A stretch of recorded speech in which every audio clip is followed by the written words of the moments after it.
সকলো দৰ্শক তথা শ্ৰোতালৈ হিয়া ভৰা অভিবাদন তথা সালাম জনাই ইনশাআল্লাহ আৰম্ভ কৰিব লৈছোঁ কুৰাণ মজিদৰ বিষয়ভিত্তিক আলোচনা ও চৰ্চাৰ ধাৰাবাহিকতাৰ আজিৰ 771 নং খণ্ডটি।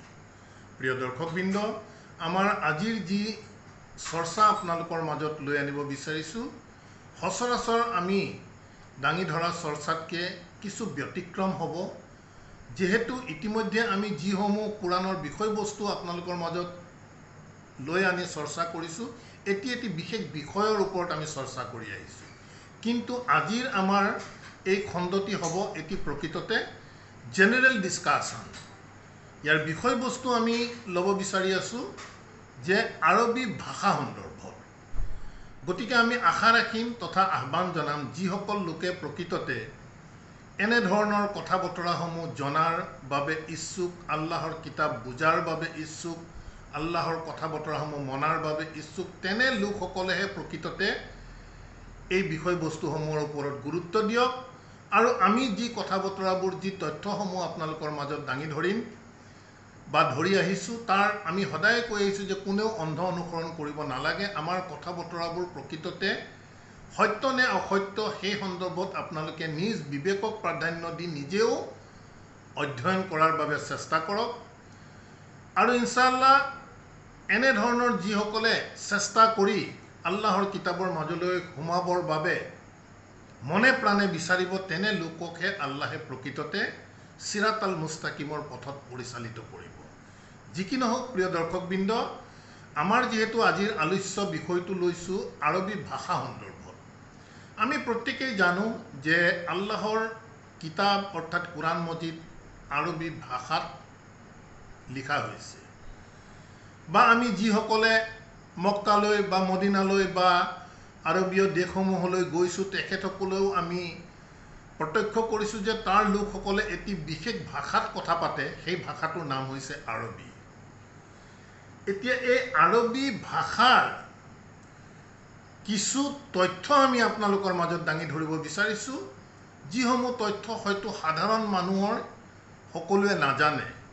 গতিকে নজনা লোকসকলৰ বাবেহে আমি এই ভিডিঅ'সমূহ প্ৰস্তুত কৰিছোঁ। যিসকলে প্ৰকৃততে জানে তেওঁলোকৰ বাবে আমাৰ এনেধৰণৰ ভিডিঅ'সমূহ নহয়। নজনাসকলে আমাৰ কথা বতৰাসমূহ যিসকলে ইচ্ছা কৰিছে শুনি সেই বিষয়সমূহৰ ওপৰত নিজা অধ্যয়ন কৰক। যি কি নহওক প্ৰিয় দৰ্শকবৃন্দ, আমি যি আৰবী ভাষা আমি দেখি আহিছোঁ বা শুনি আহিছোঁ, সেই আৰবী ভাষাৰ যি সাহিত্য, সেই আৰবী ভাষা সাহিত্যৰ দুটি বেছিক প্ৰাথমিক দুটা ভাগ আছে। আমি ইতিমধ্যে এই বিষয়সমূহ আপোনালোকক মাজে মাজে কৈ আহিছোঁ, যদিও তাৰ আজি কিছু বিস্তৃত তথ্য দাঙি ধৰিম। সেই তথ্যসমূহ আমি আহ্বান জনাম যে আপোনালোকে অধ্যয়ন কৰিব। আৰু এনেধৰণৰ বিষয়সমূহক যি অধ্যয়ন কৰিব, তেখেতসকলেহে প্ৰকৃততে বুজিবলৈ সক্ষম হ'ব যে আমি যিসমূহ অনুবাদ আপোনালোকৰ মাজলৈ লৈ আনিছোঁ, সেই অনুবাদসমূহ কিয় সাধাৰণ অনুবাদৰ সৈতে নিমিলে, কিয় আমি বিশ্বাস কৰি অহা পৰম্পৰাসমূহৰ লগত আমি কুৰাণ মজিদৰ যিসমূহ তথ্য দাঙি ধৰিছোঁ তাৰ যে কোনো ধৰণৰ মিল নাথাকে। ইয়াৰ মূল কাৰণটোৱে হৈছে, ইয়াৰ বেকগ্ৰাউণ্ডত থকা ফাণ্ডামেণ্টেল বিষয়টো হৈছে আৰবী ভাষাৰ আমি আজি আলোচনা কৰিব লগা তথ্যসমূহ। আৰবী ভাষা সাহিত্য অনুসৰি আৰবী মূল ভাষাটো দুটা সুস্পষ্ট পৃথক ভাগত আছে, দুটি ফৰ্ম আছে। এটি ফৰ্মক কোৱা হয় MSA,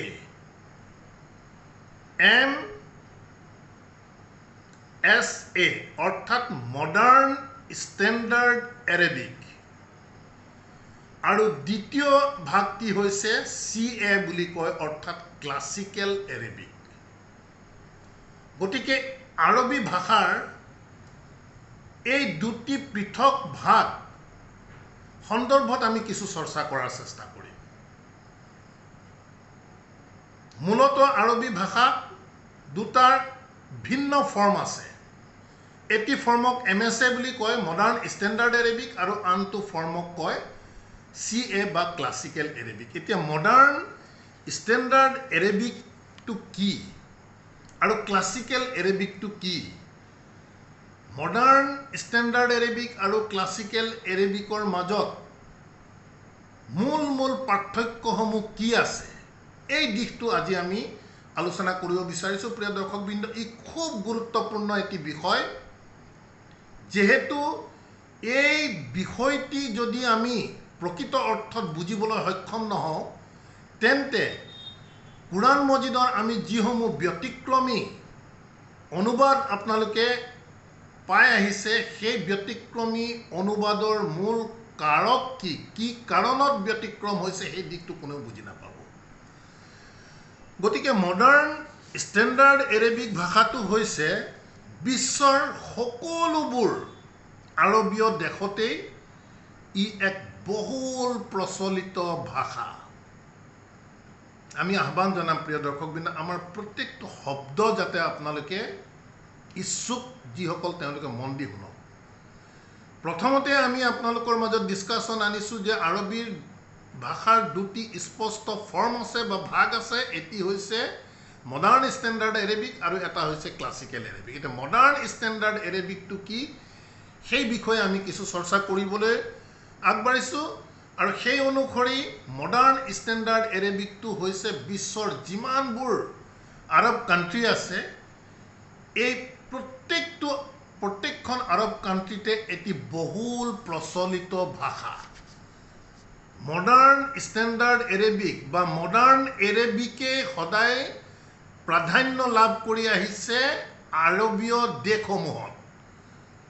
উদাহৰণস্বৰূপে আমাৰ যিমান ফৰ্মেল কথা বতৰা হয় মানুহৰ মাজত কথোপকথন হয় স্কুল কলেজত যিসমূহ শিক্ষা দান কৰা হয় যিমানবোৰ সোশ্যাল মিডিয়া আছে প্ৰত্যেকটো চৰকাৰী অফিচ বেচৰকাৰী অফিচত যিসমূহ কথা বতৰা লিখিত বা কথিতভাৱে আদান প্ৰদান হয় সেই লিখিত বা কথিতভাৱে আদান প্ৰদান হোৱা ভাষাটো হৈছে মডাৰ্ণ স্ট্যান্ডাৰ্ড এৰেবিক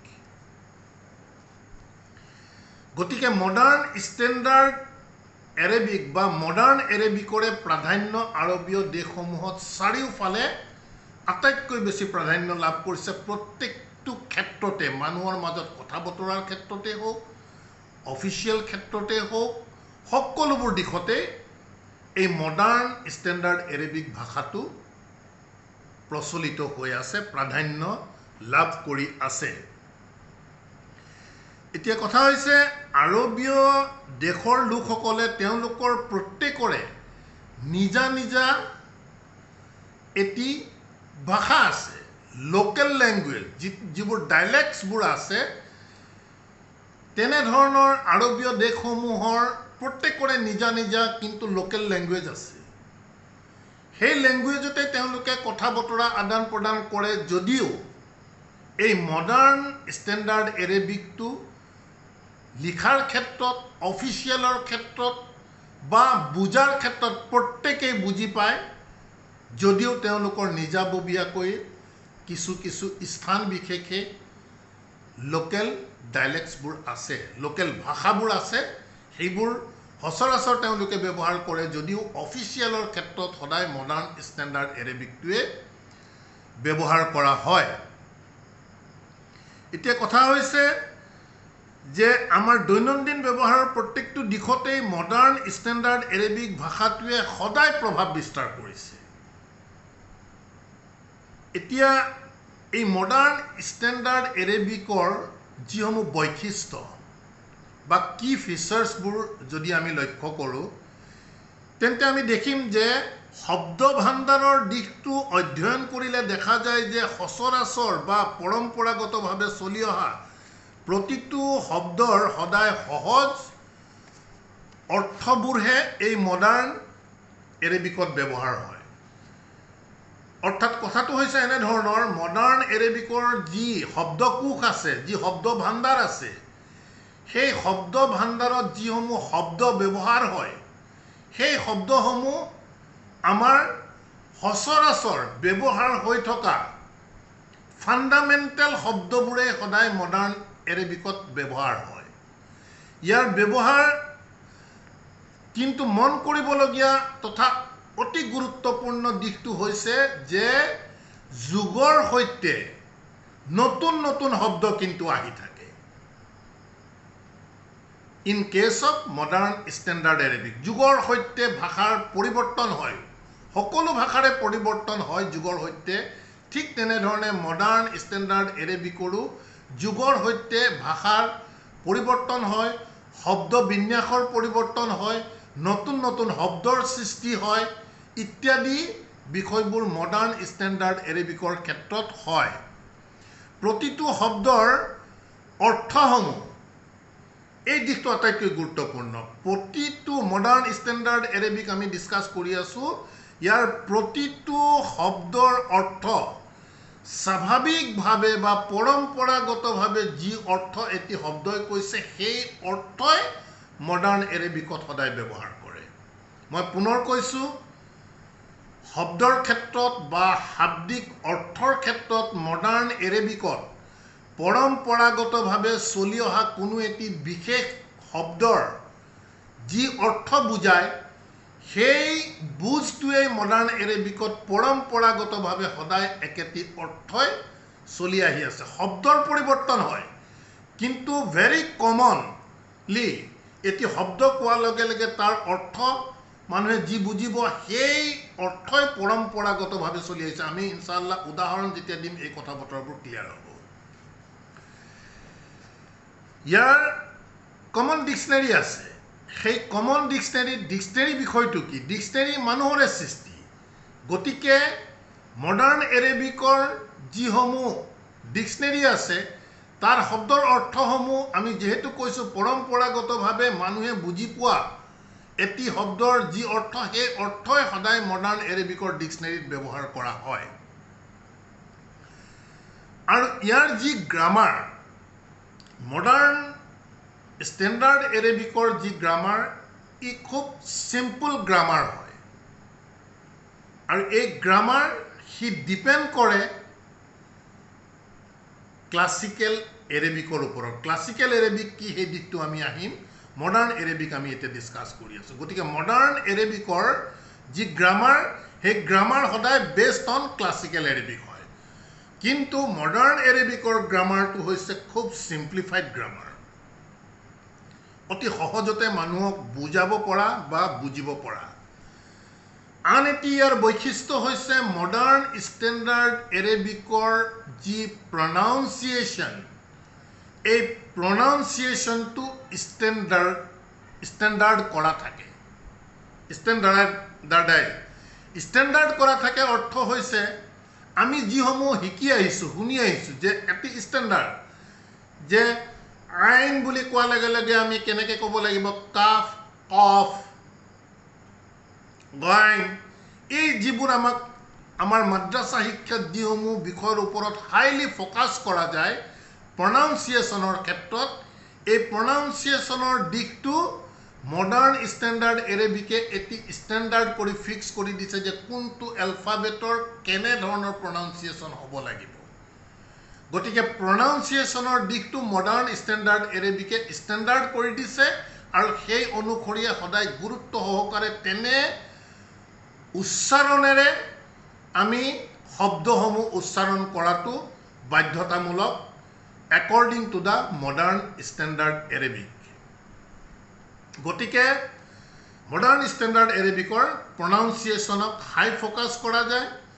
ইয়াৰ শব্দৰ অৰ্থবোৰ পৰম্পৰাগতভাৱে কমন মানুহে বুজি পোৱা যি অৰ্থ সেই অৰ্থই সদায় ৰাখে। ইয়াৰ নিৰ্দিষ্ট ডিকশ্যনেৰী থাকে, চিম্প্লিফাইড গ্ৰামাৰ থাকে ইত্যাদি বৈশিষ্ট্যসমূহৰে মডাৰ্ণ ষ্টেণ্ডাৰ্ড এৰেবিকৰ ভাগটো আৰবী ভাষা সাহিত্য অনুসৰি ভাগ কৰিছে। এতিয়া আহক আমি দ্বিতীয় ভাগটোলৈ আহোঁ। দ্বিতীয় ভাগটো কোৱা গৈছে যে ক্লাছিকেল এৰেবিক।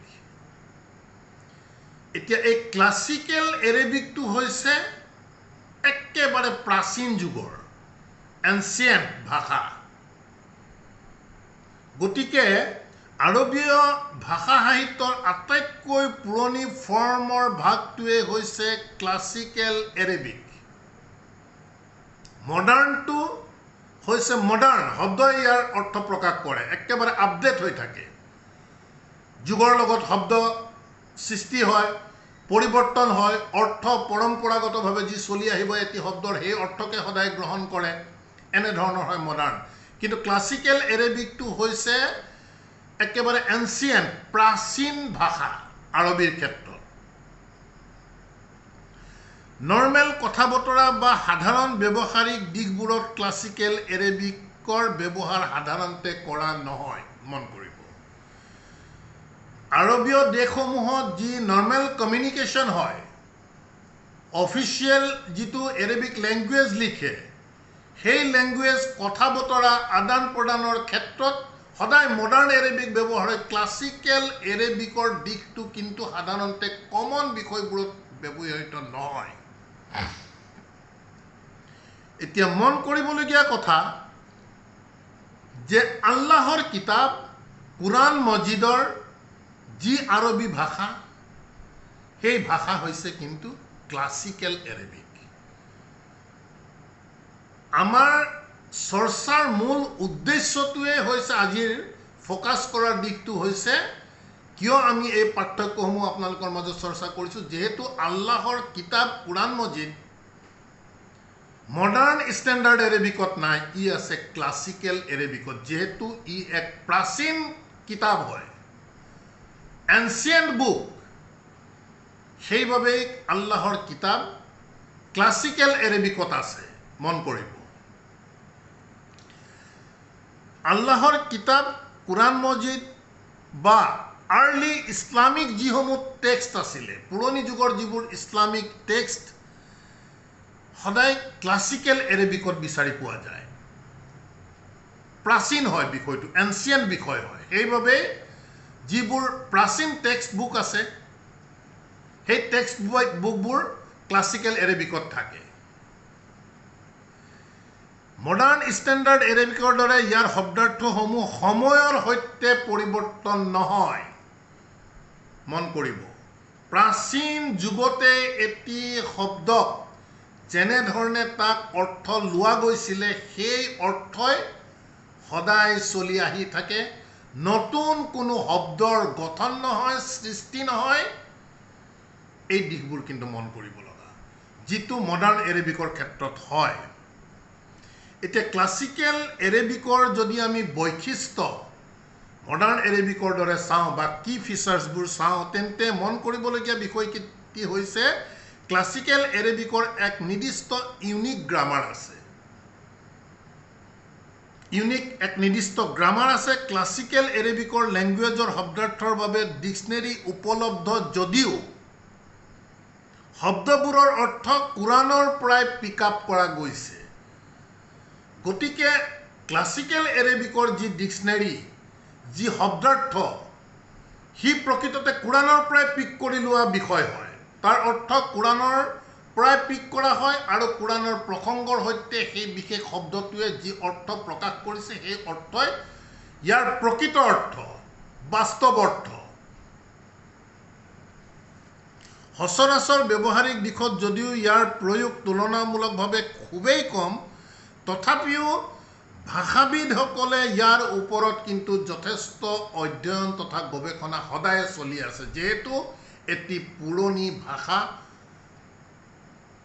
যাতে বিলুপ্ত হৈ নাযায়। শব্দৰ অৰ্থসমূহ ক্লাছিকেল এৰেবিক আমি ডিছকাছ কৰিছোঁ। মন কৰিব, শব্দৰ অৰ্থসমূহ সদায় ৰুট ৱৰ্ড ও প্ৰসংগৰ ওপৰত নিৰ্ভৰশীল। এই কথা বতৰাসমূহ আমি মাজে মাজে আপোনালোকক কৈ থাকোঁ। ক্লাছিকেল এৰেবিকৰ যিটো কুৰাণৰ যিটো লেংগুৱেজ, কুৰাণৰ যিটো ভাষা, ই হৈছে আটাইতকৈ প্ৰাচীন ভাষা।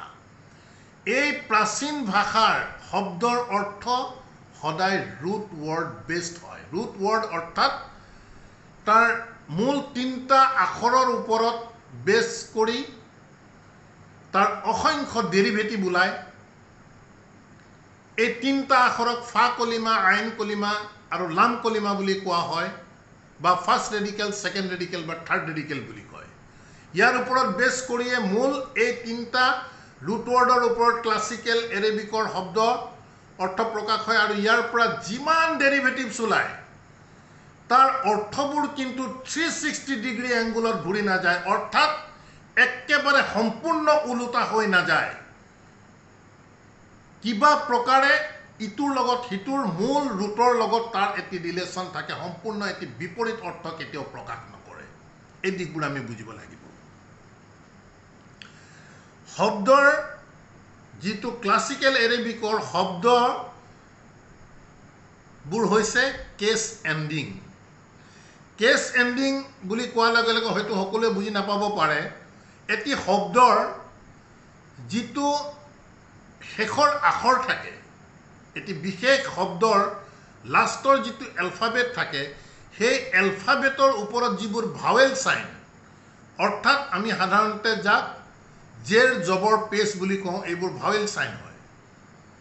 এই ভাৱেল চাইনবোৰ হৈছে কি?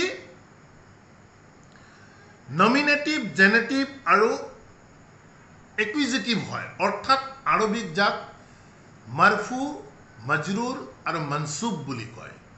গতিকে ক্লাছিকেল এৰেবিকৰ শব্দবোৰ কেছ এণ্ডিং, অৰ্থাৎ তাৰ লাষ্টৰ আখৰৰ ওপৰত থকা ভাৱেল চাইনে তাৰ অৰ্থৰ প্ৰকাশ কৰে, ইংগিত দিয়ে, প্ৰকাশ কৰে। গতিকে কেছ এণ্ডিং ই পিয়ৰ এটি গ্ৰামাৰৰ বিষয়। মই বৰ বিশেষ বহলাই ক'ব বিচৰা নাই, সকলোৰে বাবে এই বিষয়টো চাগে সহজ নহ'ব, ইয়াক অধ্যয়ন কৰিব লাগিব, তেতিয়াহে বুজি পাব। তাৰ পাছত আহক মডাৰ্ণ এৰেবিকৰ গ্ৰামাৰৰ ভেটি ক্লাছিকেল এৰেবিকৰ পৰা সংগ্ৰহ কৰা গৈছে। আমি ইতিমধ্যে কৈছোঁ মডাৰ্ণ এৰেবিকৰ যি গ্ৰামাৰ তাৰ বেছটো কিন্তু ইয়াৰ পৰাই লৈছে, যদিও তাৰ পৃথক গ্ৰামাৰ আছে, পৃথক ডিক্সনেৰী আছে। ডিক্সনেৰীৰ ক্ষেত্ৰত, লগাটৰ ক্ষেত্ৰত আপুনি ক্লাছিকেল এৰেবিকৰ ডিক্সনেৰীও বেলেগ পাব, মডাৰ্ণ এৰেবিকৰ ডিক্সনেৰীও আপুনি বেলেগ পাব। আৰ্লি ইছলামিক লিটাৰেচাৰ, কোৰাণ, ক্লাছিকেল এৰেবিকৰ পয়েট্ৰি আদিত যিসমূহ কবিতা, পুৰণি যুগৰ যিসমূহ কবিতা বা এতিয়াও যিসকল কবি আছে, তেওঁলোকে আৰবী ভাষাৰ যেতিয়া কবিতা লিখে, সেই কবিতাত কিন্তু ক্লাছিকেল এৰেবিক ব্যৱহাৰ কৰে। এই দিশবোৰ আমি খুব মন কৰিবলগীয়া। এতিয়া হওক এই মডাৰ্ণ এৰেবিক আৰু ক্লাছিকেল এৰেবিকৰ দুটিমান আমি বেছিক ডিফাৰেঞ্চৰ বিষয়ে চাওঁ। ইতিমধ্যে আমি আপোনালোকৰ মাজত ডিছকাছ কৰিলোঁ যে what is modern standard Arabic and what is classical Arabic. Modern standard এৰেবিকটো হৈছে যুগৰ সৈতে ই চলি থাকে, সেইবাবে ইয়াক মডাৰ্ণ কৈছে। আৰু ক্লাছিকেল যিটো হৈছে, সি একেবাৰে প্ৰাচীন অৱস্থাতে যিটো আছিলে, তাৰ নিজস্ব সকলোবোৰ বৈশিষ্ট্য নিজৰ।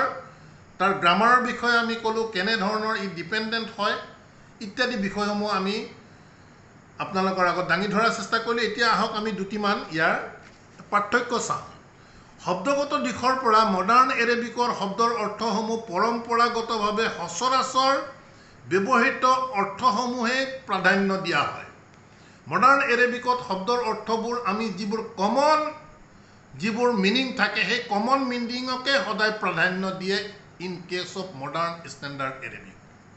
কিন্তু ক্লাছিকেল এৰেবিকত প্ৰাচীন যুগৰ কমপ্লেক্স গ্ৰামাৰৰ ৰুট ৱৰ্ডৰ ভিত্তিতহে গ্ৰহণ কৰা হয়। কোনো এটি শব্দৰ অৰ্থ তাৰ ৰুট ৱৰ্ড এনালাইচিছ হ'ব, কনটেক্সট কি চলি আছে সেই দিশটো চাব, কোৰাণৰ আন আন প্ৰসংগত ই কেনেধৰণে ব্যৱহৃত হৈছে, গোটেই দিশসমূহ চাই এটি শব্দৰ অৰ্থ ক্লাছিকেল এৰেবিকত গ্ৰহণ কৰা হয়। কিন্তু মডাৰ্ণ এৰেবিকত যিটো কমন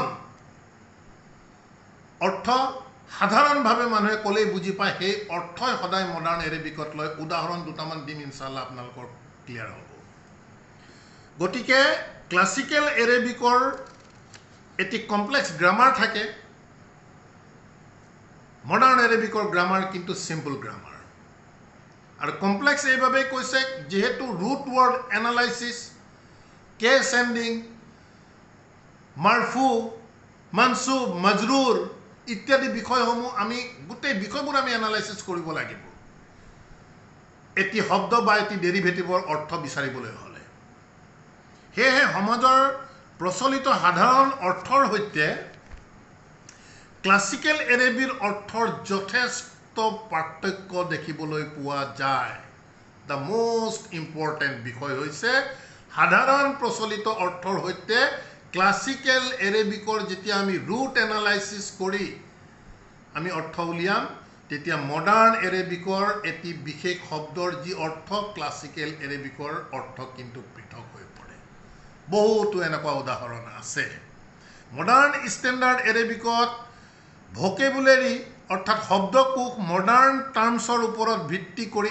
এডপ্ট কৰে মন কৰিব গ্ৰহণ কৰে মডাৰ্ণ টাৰ্মছসমূহৰ ওপৰত ভিত্তি কৰিয়েই ইয়াক এডপ্ট কৰা হয় কিন্তু ক্লাসিক্যাল এৰেবিকত শব্দকোষ প্ৰাচীন ভাষাটোৰ ওপৰতে নিৰ্ভৰশীল আন এটি পাৰ্থক্য হৈছে মডাৰ্ণ ষ্টেণ্ডাৰ্ড এৰেবিকত প্ৰনাউন্সিয়েশ্যনৰ এক নিৰ্দিষ্ট ষ্টেণ্ডাৰ্ড কৰা থাকে আমি ইতিমধ্যে কৈছোৱে কিন্তু ক্লাসিক্যাল এৰেবিকৰ ক্ষেত্ৰত এই যি ষ্টেণ্ডাৰ্ড প্ৰনাউন্সিয়েশ্যনক ইমান কিন্তু গুৰুত্ব নিদিয়ে অৰ্থগত দিশকহে ক্লাসিক্যাল এৰেবিকে বিশেষ গুৰুত্ব দিয়ে অতি গুৰুত্বপূৰ্ণ বিষয় এইসমূহ এতিয়া প্ৰিয় দৰ্শকবৃন্দ আমি এটি প্ৰাথমিক আভাস আপোনালোকৰ মাজত দিয়াৰ বাবে চেষ্টা কৰিলো যে আৰবী ভাষাটো দুটা ফৰ্মত আছে এটি হৈছে মডাৰ্ণ ষ্টেণ্ডাৰ্ড এৰেবিক এটি হৈছে ক্লাসিক্যাল এৰেবিক আমি বহুতো কথা আপোনালোকৰ মাজত দাঙি ধৰিলো দুটিমান উদাহৰণ আমি আপোনালোকৰ মাজত দাঙি ধৰিব বিচাৰিছো যাৰ বাবে আমাৰ প্ৰকৃততে কোৰানৰ যি অনুবাদসমূহ আপোনালোকে ব্যতিক্ৰম যেন লাগা হৈছে বা ট্ৰেডিশনাল অনুবাদৰ ব্যতিক্ৰম হয় এই কথা আমিও স্বীকাৰ কৰি আহিছো আমি সদায় কৈও আহিছো উদাহৰণস্বৰূপে আমি যদি নিচা শব্দটোক লওঁ নিচা শব্দ বুলি কোৱাৰ লগে লগে আমি বহুতেই জানো বা কোৰান মজিদত নিচা শব্দৰ অৰ্থ কৰা গৈছে যে উইমেন মহিলাসকল wives বা ফিমেল সকলক নিচা বুলি কোৱাৰ লগে লগে গোটেই কোৰান মজিদত কেৱল মহিলা বা নাৰী বুলিয়ে অনুবাদ কৰি গৈছে উল্লেখযোগ্য যে কোৰানৰ যি আমি ট্ৰেডিশনাল অনুবাদ পঢ়ি আছো এই ট্ৰেডিশনাল অনুবাদসমূহ মডাৰ্ণ ষ্টেণ্ডাৰ্ড এৰেবিক অনুসৰি অনুবাদ কৰা গৈছে ক্লাসিক্যাল এৰেবিক অনুসৰি নহয় আমি যিসমূহ আপোনালোকৰ মাজত চৰ্চা কৰি আছো এইসমূহ ক্লাসিক্যাল এৰেবিক বেছ হোৱা বাবে আপোনালোকৰ ট্ৰেডিশনাল অনুবাদৰ সৈতে আপোনালোকে মিল দেখিবলৈ নাপায় এটা নিচা শব্দত আপোনালোকে সকলোৱে জানে নিচা অৰ্থাৎ মহিলা নাৰী যেহেতু নিচা বুলি কোৱাৰ লগে লগে কমন সকলোৱে জানে মহিলা দা উইমেন এতিয়া ইয়াৰ অৰ্থ যদি আমি আচৰিতভাৱে আমি ক্লাসিক্যাল এৰেবিকত যাওঁ গতিকে ক্লাসিক্যাল এৰেবিকত নিচা শব্দৰ তাৰ অৰ্থ এনে ধৰণে পোৱা গৈছে যে টু বি ৰিমুভড আঁতৰাই দিয়া কোট নাৰী আৰু কোট ক্লাসিক্যাল এৰেবিকৰ অৰ্থসমূহ মন কৰিব আঁতৰাই দিয়া বা টেকেন এৱে লৈ যোৱা এটি অৰ্থ পোৱা গৈছে দ্বিতীয় এটি অৰ্থ পোৱা গৈছে যে পৃথক কৰি দিয়া বা ভাগ কৰি দিয়া নিচাৰ অৰ্থ মন কৰিব তৃতীয় এটি অৰ্থ পোৱা গৈছে যে হিডেন লুকুৱাই ৰখা লুকাই থকা গোপন হৈ থকা নিচা শব্দৰ দ্বাৰা ক্লাসিক্যাল এৰেবিক অনুসৰি পোৱা গৈছে চতুৰ্থ এটি ইয়াৰ অৰ্থ পোৱা গৈছে যে আৰ্জ মানুহৰ মনৰ ভিতৰৰ যিবোৰ কামনা বাসনা তাকো নিচাৰ দ্বাৰা বুজাইছে according to the classical Arabic আন এটি অৰ্থ বুজাইছে যে যিকোনো ক্ষেত্ৰত লেকিং বিহাইণ্ড পিছ পৰি থকা গতিকে ক্লাসিক্যাল এৰেবিকৰ এনে ধৰণৰ ভিন্ন অৰ্থসমূহ সদায় ডিপেন্ড কৰিব কনটেক্সটৰ ওপৰত প্ৰসংগ কি চলি আছে ঠিক তেনে ধৰণে আমি যদি এটি খুব গুৰুত্বপূৰ্ণ শব্দ আমি ইনশাআল্লাহ পৰৱৰ্তী সময়ত এই তথ্যসমূহৰ ওপৰত ভিডিঅ' অনাৰ চেষ্টা কৰিম এটি শব্দ আহিছে সিয়াম এতিয়া সিয়াম বুলি কোৱাৰ লগে লগে আমি ক্লাসিক্যাল এৰেবিকত যদি ইয়াৰ অৰ্থ বিচাৰি চাওঁ তেন্তে দেখা যায় যে যিকোনো বিশেষ বিষয়ৰ পৰা আঁতৰি থকা মন কৰিব প্ৰিয় দৰ্শকবৃন্দ খুব গুৰুত্বপূৰ্ণ বিষয় যিকোনো এটি বিশেষ বিষয়ৰ পৰা আঁতৰি থকা, টু abstain from something. উদাহৰণস্বৰূপে কোৰাণ মজিদত আপোনালোকে সকলোৱে জানে যে মৰিয়মৰ ক্ষেত্ৰত যি শ্যাম আহিছিলে, সেই শ্যাম কি আছিল? যে মানুহৰ লগত কথা পতা বিষয়টোৰ পৰা আঁতৰি থকাটোকে শ্যাম বুলি কৈছে। আন এটি অৰ্থ পোৱা গৈছে যে শ্যাম শব্দৰ অৰ্থ খামোচি, ৰৈ যোৱা, খুব তাড়াহুড়া নকৰা, ৰৈ যোৱা, খামোচি হৈ যোৱা বা বিনয়ী হৈ যোৱা, এনে ধৰণৰ অৰ্থ শ্যামৰ ক্লাছিকেল এৰেবিকত পোৱা গৈছে। কিন্তু মডাৰ্ণ এৰেবিকত যদি আমি শ্যামৰ অৰ্থ চাওঁ, যিসমূহ কোৰাণ মজিদত আপোনালোকে পাব, according to the modern standard Arabic, খাদ্য বস্তুৰ পৰা আঁতৰি থকাৰ অৰ্থ কৰা গৈছে, abstain from food. ক্লাছিকেল এৰেবিকে কৈছে abstain from something, যিকোনো বিষয়ৰ পৰা আঁতৰি থকাটোক শ্যাম বুলি কৈছে ক্লাছিকেল এৰেবিকে। কিন্তু মডাৰ্ণ এৰেবিকে কৈছে যে খাদ্য বস্তুৰ পৰা আঁতৰি থকাটোক শ্যাম, যাক আমি সাধাৰণতে ৰোজা বুলি কওঁ। আহিম ইনশাআল্লাহ বিষয়সমূহলৈ। গতিকে প্ৰিয় দৰ্শকবিনা, এনে অসংখ্য পাৰ্থক্য আমাৰ দৃষ্টিগোচৰ হৈছে। আমি 2-4টামান তথ্য আপোনালোকৰ মাজত দাঙি ধৰাৰ চেষ্টা কৰিলোঁ। যিসকলে ইচ্ছুক তেওঁলোকে আমি আশা কৰিম এই গুৰুত্বপূৰ্ণ বিষয়ৰ ওপৰত নিজা অধ্যয়ন আৰম্ভ কৰক, বা যিসকলে কৰিছে তেওঁলোকৰ অধ্যয়ন অব্যাহত ৰাখক। আলহামদুলিল্লাহ ৰাব্বি আউযু বিকা মিন হামাজাতি শায়াতিন ওয়া আউযু বিকা রাব্বি আন ইয়াহদুরুন। রাব্বানা আমান্না বিমা আনজালতা ওয়াত্তাবা'না রাসূল ফাকতুবনা মা'আস শাহিদিন ওয়া মা আলাইনা ইল্লাল বালাগ ওয়া মা তাওফীকি ইল্লা বিল্লাহ। সালামুন আলাইকুম।